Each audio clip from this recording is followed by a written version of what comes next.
A group of retired military generals, war veterans, and former senior civil servants have alleged that a $31 million fund was mobilized to secure parliamentary support for Constitutional Amendment Bill number 3, naming several senior government officials and politically connected business figures as being involved in the controversial process. Sarab numbers corporations generals expose ED criminals $31 million. CAB3 fund. Don't forget subscribe or like or turn the bell icon. The allegations were made on Monday in a statement led by retired Air Marshal Henry Mchena, who invoked language reminiscent of the November 2017 military intervention that moved former President Robert Mugabe from power.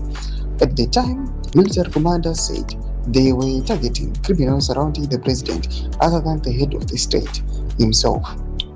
Among those named in the latest statement are businessman Kudakwa Tagure, Finance Minister Anthony, Justice Minister Ziyambi, Presidential Chief Secretary Martin Rushoya, ICT Minister Tenda Mavetera, ZANU spokesperson Christopher Mnangagwa, businessman Wikino Chivayo, Wampuku Tafara legislators Kutsok Pwanya, local government minister Daniel Garwe, and presidential advisor Paul Tumbarara.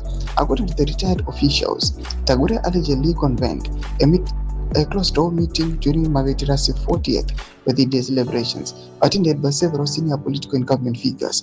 The group claims discussions at the meeting centered on the allocation of a $31 million fund, allegedly earmarked to secure parliamentary approval of CAB3. They further alleged that individual members of parliament were to receive $50,000 each in exchange of supporting the constitutional amendment. Toma developments are repo. When I comment section, you don't have to leave on celebrity coach. So subscribe or like, don't you want to know the bell icon.